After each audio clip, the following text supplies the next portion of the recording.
오늘은 바벨론에 대한 얘기를 하는데, 바벨론에 대해서 경고를 하는 거는, 이거는 우리 입장에서야 지금 바벨론 제국이 엄청났다라는 걸 알지만, 아모스의 아들 이사야 시대만 해도 히스기야, 아무리 늦어도 히스기야거든요. 네 왕 때 있었죠. 그래서 아하스 왕도 있었고 요담 왕도 있었고 우시아 왕이 죽던 해, 그다음에 뭐 요담, 그다음에 아하스, 그다음에 히스기야 이렇게 있었는데, 아무리 이사야가 히스기야 때 바벨론에 대한 경고를 받아도 히스기야 때만 해도 바벨론 제국은 정말 조그만 나라였어요. 그리고 이 바벨론 제국이 메대 사람에게 망하게 될 거라고 말하거든요.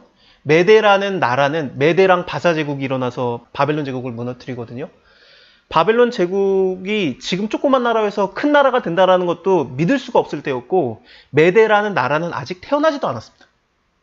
근데 예언이 나온 거예요. 하나님이 알려주지 않으면은 미래에 어떤 나라가 생긴다. 근데 그 이름까지도 맞추고 그 나라가 지금 현재 신흥 강국 바사랑 연합을 해가지고 바벨론 제국, 저기 조그만 나라지 나중에 아수르보다 더 커지는데 그 나라를 멸망시킨다까지 한 거예요. 바벨론이 지금은 작은 나라인데 전성기를 가져서 큰 나라가 되고, 그것이 무너지게 되는데 그 메대라는 아직 태어나지도 않은, 독립하지도 않은 나라라는 것을 예언을 하는 겁니다. 불가능한 예언이에요. 이거는 하나님의 지혜가 아니면은 이사야 입장에서는 알 수가 없습니다. 이사야가 므낫세 때 죽어도, 그 히스기야 다음 왕인 므낫세 왕 때 죽었다고 해도 그래도 몰라요. 메대라는 나라를. 근데 메대가 나라인지를 그래서 이사야가 잘 몰랐던 것 같아요. 그래서 메대 사람이라고 얘기를 하거든요. 이런 걸 통해서 보면은 뭔지 모르는데 예언을 한 거예요. 너희는 그 붉어진 산 위에 깃대를 세우고 소리 높여서 그들을 부르며 손을 흔들어 그들로 종기한 자의 문에 들어가게 하라 라고 하는 것 자체가 뭐냐면, 바벨론이 멸망당해서 종기한 자들이 들어가는 문, 왕의 문에 너네 군대가 짓밟고 들어가라는 거예요. 깃발을 들고. 그리고 손을 흔든다는 것은 점령을 했을 때 나왔던 단어거든요. 이게 10장에 나왔었습니다. 10장 32절을 보면은 예루살렘 산을 향해서 손을 흔들어라 이런 식으로 나왔었어요. 이게 완전히 둘러싼 다음에 거기서 손을 흔드는 게 뭐였냐면은 너네가 점령당했다라는 걸 보여주라는 그런 표시였거든요. 그래서 이 손을 흔들다, 완전히 그 바벨론을 포위를 하고 왕이나 들어가는 문에, 바벨론 왕이 들어가는 문에 너네가 들어가라. 깃발을 세우고 소리 높여서 들어가라. 그래서 이 자산 위에 들어가라. 이런 걸 통해서 볼 때 너희는 누구냐면은 아마도 그 바벨론을 무너뜨리는 나라 메대랑 바사 제국을 말하는 것 같습니다. 메대는 아직 태어나지도 않았고요. 바사는 아직 있긴 있습니다. 너네가 들어가라. 내가 나의 거룩히 구별한 자, 이 거룩히 구별한 자는 지금 현재 하나님이 거룩하게 도구로 쓰고 있는 메대랑 바사 제국을 거룩히 구별한 자라고 보면 돼요. 내가 너를 구별해서 쓰고 있으니까, 나의 도구로 쓰고 있는 거니까 나의 위엄을 기뻐하는 용사들을 불러서 나의 노를 풀게 하였느니라. 나의 노를 풀게 하였다. 이것도 그 아수르 제국에게 하나님 말하셨던 거. 아수르 제국이 너가 나의 노에 그 몽둥이를 들고 있다, 뭐 그런 식으로 얘기하지 않았었습니까? 그래서 메대와 바사 제국을 일으켜서 그다음에 무너뜨리겠다, 바벨론 제국을 무너뜨리겠다, 그런 것들에 지금 예언이 시작이 되고 있는 겁니다. 산에서 무리의 소리가 나며 그리고 많은 백성의 소리 같으니 열국 민족이 함께 모여서 떠드는 소리라. 만군의 여호와께서 싸움을 위해서 군대를 소집을 하고 계신다. 무리가 먼 나라에서 하늘가에서 왔으며 곧 여호와와 그 진노의 병기라. 온 땅을 멸하려 함이라. 여러 그 군대가 모아지는데, 그래서 메대와 바사 제국이 두 개가 같이 오는 겁니다. 그래서 아수르에 대한 얘기도 뭐냐면은, 유다에 대한 멸망을 얘기할 때 먼 데서 그들이 와가지고 너희를 칠 것이다 그랬어요. 아수르 제국이 멀리서부터 왔으니까. 근데 이 나라도 먼 데서부터 치는 것이다, 그런 식으로 표현을 하면서 하나님의 주권하에 이런 일이 일어나는 거다, 우연히 망한 게 아니다, 하나님의 계획하에 있다라는 것을 지금 얘기를 하고 있는 겁니다. 너희는 애곡할저다. 여호와의 날이 가까웠다. 전능자에게서 멸망이 임할 것이다. 그러므로 모든 손이 피곤하며 각 사람의 마음이 녹을 것이다. 그들이 놀라며 괴로움과 슬픔에 잡혀서 임산한 여자같이 고통하며. 임산한 여자같이 고통한다는 것은 애가 태어날 날짜를 대충은 알아요. 근데 언제 태어날지 모르죠. 그래서 망하게 될 거 니네가 알아도 언제 망할지 모른다라는 얘기고, 그 다음에 진짜 아프고 이런 것을 다 표현하는 겁니다.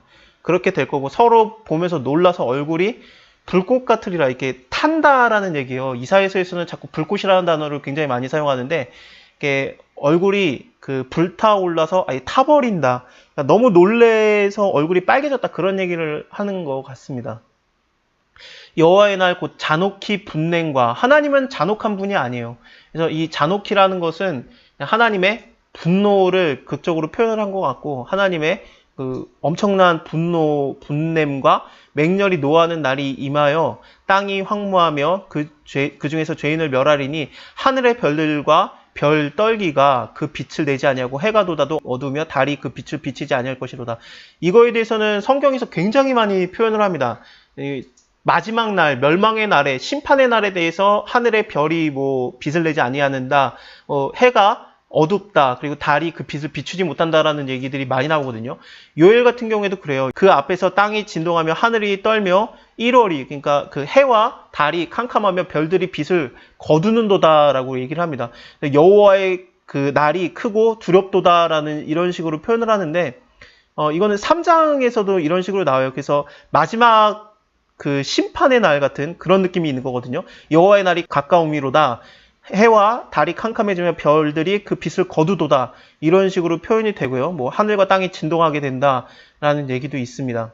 마태복음을 보면은 예수님께서도 이런 얘기를 합니다. 그날에, 마태복음 24장입니다. 그날 환난 후에 즉시 해가 어두워지며 달이 빛을 내지 아니하며 별들이 하늘에서 떨어지며 하늘의 권능들이 흔들릴 것이다. 이거는 이사야서에 나오는 우리가 방금 봤던 13장의 내용을 인용한 것이기도 하고, 요엘서 지금 우리가 봤던 그 요엘서 2장의 말을 인용한 거기도 합니다. 그때 인자의 징조가 하늘에서 보이겠고 그때 땅의 모든 족속들이 통곡할 것이다. 그들이 인자가 구름 타고 능력과 큰 영광으로 오는 걸 보리라 라는 얘기를 하시거든요. 근데 이 여호와의 크고 두려운 날은 해가 어두워지고 달이 빛을 비추지 않는, 별들이 하늘에서 떨어지는 이 날은 예수님이 지금 말하고 있기 때문에 며칠 후가 되는 십자가의 날을 얘기하는 걸 수도 있습니다. 아니면은 예수님이 다시 오시는 날을 얘기하는 걸 수 있어요. 왜냐하면 큰 나팔 소리와 천사들을 보내리니, 이런 말을 통해서 보면은 이 마지막 때를 얘기하는 걸 수 있거든요. 요한계시록을 통해서 보면요. 그러면은 이 뒤의 내용은 뭐 인자가 구름 타고 능력과 영광으로 오는 것을 보리라, 이것은 예수님이 오시는 때라고 본다면은, 근데 헬라어에서 재미있는 게 오다랑 가다가 같은 단어예요. 그러니까 구름을 타고 가는 건지 구름을 타고 오는 건지 이게 명확하지가 않아요. 왜냐하면 예수님께서 구름 타고 올라가시니까. 그래서 이게 확실하지가 않은데, 그때 천사들도 와가지고 그러지 않습니까? 네가 뭘 보고 있느냐, 그대로 오리라면서 천사가 얘기를 해요. 그러니까 이게 며칠 후가 될 수도 있는 거죠. 예수님께서 십자가 지실 때 이런 그 심판의 날에 해가 어두워지거나 달빛이 변하거나 별들이 떨어진 적이 있느냐? 그렇죠. 그렇죠? 해가 어두워지지 않습니까? 12시부터 3시까지.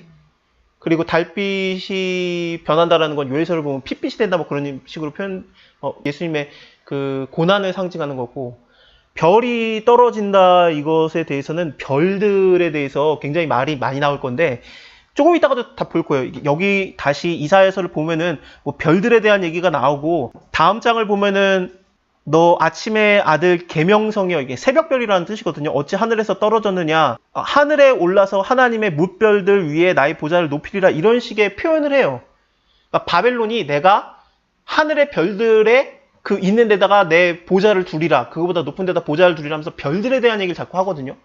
근데 별들이 무슨 의미를 두냐면은 열왕들, 왕들에 대한 얘기를 하는 걸 수도 있습니다. 어쨌든 그 엄청난 권세를 가진 존재가 떨어지는 걸 얘기해요. 그리고 이 별들의 얘기를 자꾸 하는 걸 볼 때, 여러분들 제가 이사야서 처음 할 때 얘기를 했었는데 아마 기억이 안 나실 거예요. 1장 9절 할 때 만군의 여호와 할 때, 만군의 여호와라는 게 모든 군대의 여호와라는 얘기가 아니라 별대들의 주인 여호와다라고 제가 설명을 드렸죠. 그게 히브리어로는 원래 그래요. 만군의 여호와가 별들을 다스리는 주인의 여호와예요. 그런 걸 통해서 보면은, 그거를 근데 어떻게 표현하냐면 만군의 여호와라고 표현하는 거 보면은 그 왕들의 여호와가 되는 거죠. 왕의 왕, 왕들의 왕. 이런 걸 통해서 보면 이 별을 그 강한 존재로 표현하는 것은 구약에서 너무나도 많이 표현하는 방법입니다.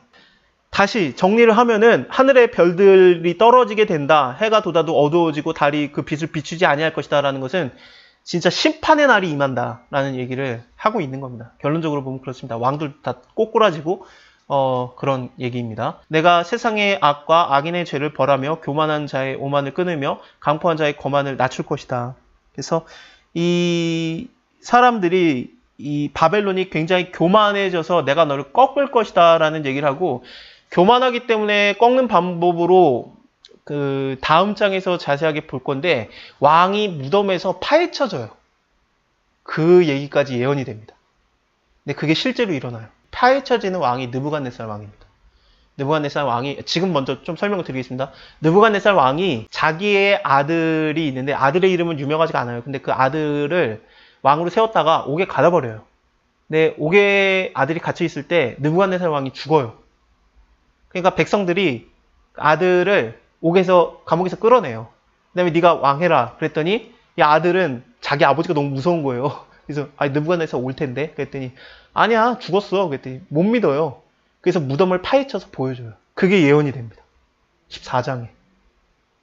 그걸 어떻게 알았을까? 그걸 어떻게 알았을까? 근데 그거를 갖다가 하나님이 내가 그걸 이루겠다라고 말해요. 내가 이걸 반드시 이루겠다. 나의 생각하는 거, 경험하는 거 반드시 이루리라 그러거든요. 이것이 이루어지는 거예요. 여기 나와요. 그 14장에 열방의 왕들은 모두 각각 자기의 집의 영광 중에 자고 마는, 그러니까 왕들은 다 자기 무덤에서 잔다는 거예요. 영광 중에 자기 무덤에서 자는데 오직 너는 자기 무덤에서 내어 쫓겼다. 그래서 가증한 나뭇가지 같고 칼에 찔려 돌구덩이에 빠진 시체에 둘러싸였으니 밟힌 시체와 같도다. 네가 자기 땅을 망하게 하였고 자기 백성을 죽였으므로 그들과 일반으로 안장함을 얻지 못하였다. 그래서 그 무덤에 제대로 들어가지 못하고 악을 행하는 자의 후손은 영영이 이름이 나지 못하리라 할지로다. 그러면서 실제로 그 무덤에서 이게 쫓겨나는 일이 일어나는 겁니다. 그리고 이 뒤에 나오는 내용도 그대로 이루어지거든요. 무릉덩이가 되게 하겠다라고 하는데, 늪지대, 습한 지대 그런 데인데, 근데 유브라데스 강을 물줄기를 바꿔요. 그래가지고 바벨론으로 흘러들어가는 그 물줄기가 바뀌면서 딴 데로 강줄기가 흐르거든요. 그래서 그곳이 그냥 늪지대가 돼요. 그것이 이루어지게 되겠다. 무릉덩이가 되게 하겠다. 라는 것이. 이게. 내가 이거 생각한 거 반드시 이루겠다. 반드시 이루리라. 실제로 일어납니다. 내가 사람을 정금보다 희소하게 하고 오빌의 순금보다 희게케 하리로다. 이것을 우리는 뭔 뜻인지 압니다. 왜냐하면 오빌의 금을 어디서 얻어와야 되는지 우리는 알죠. 에시온게벨에서 얻어와야 되죠.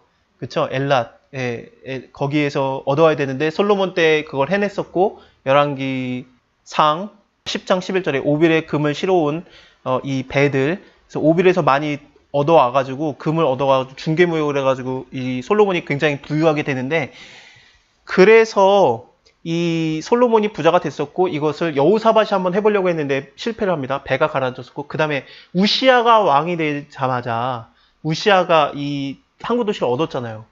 그 곳을 얻어서 얼마나 사용을 했는지는 모르겠지만 어쨌든 아수르 제국이 와가지고 그 엘랏이라는 곳을 점령할 때까지는 무역을 했을 가능성이 많아요. 오빌의 금을. 그러면 오빌의 금을 우시아가 있을 때는 사용을 했던 거예요. 근데 거길 또 뺏겼으니까 이젠 더 이상 없죠.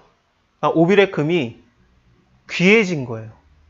오빌의 금보다 희귀케 되리라가 너네가 지금 겨우 갖고 있는 오빌의 금, 그게 희귀하지. 왜냐하면 이전에 무역이 그게 끝났으니까. 근데 그거보다 더 희귀해진다는 얘기가 이들에게는 강하게 다가온 겁니다. 예, 살아남는 사람이 별로 없다라는 얘기거든요. 바벨론을 다 죽이겠다라는 뜻이죠, 하나님께서. 바벨론을 다 멸절시켜요.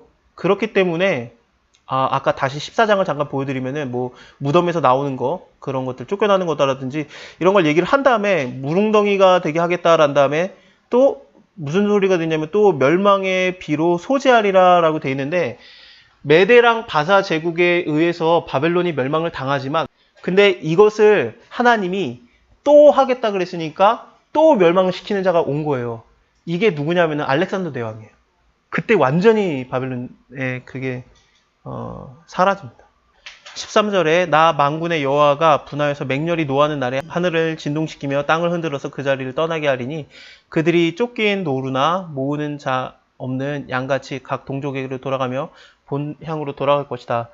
만나는 자는 창에 찔리겠고 잡히는 자는 칼에 엎드려지겠고 그들의 어린아이들은 목전에서 메어침을 입겠고 그 집은 노략당하고 그 아내는 욕을 당하리라.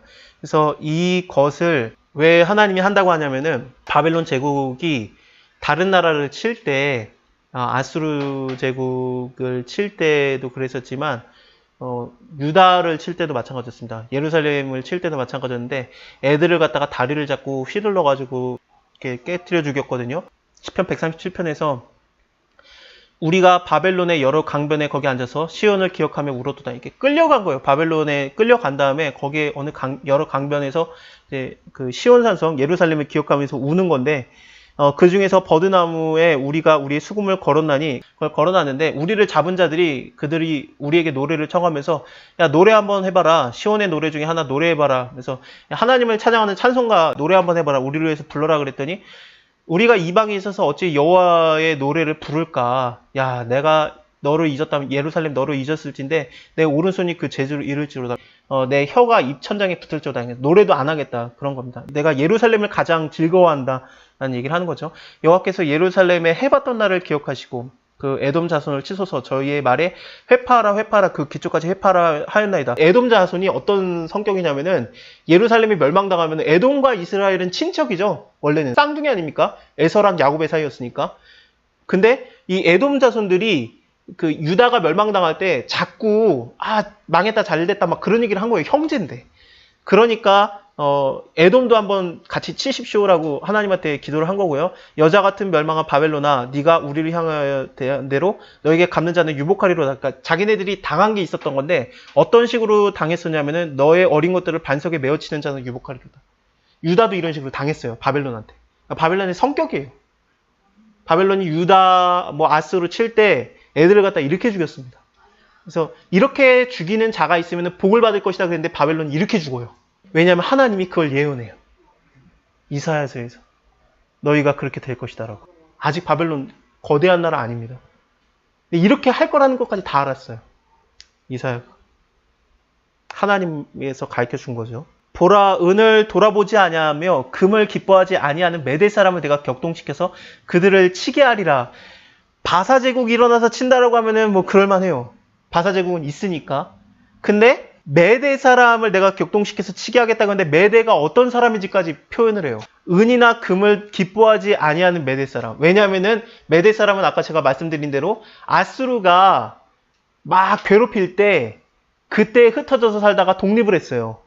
그 다음에 아수르 다음에 바벨론이 일어나는데 바벨론도 이 메대 사람이 보기에는 니네가 다른 나라 사람이 아니다라 보고 복수하는 마음으로 살았어요. 은금이 필요 없고 메대인들의 목적은 뭐냐면은 바벨론 멸망이에요. 하나님이 메대를 시작을 한 거예요. 그 다음에 키우고 점령시키는 거죠.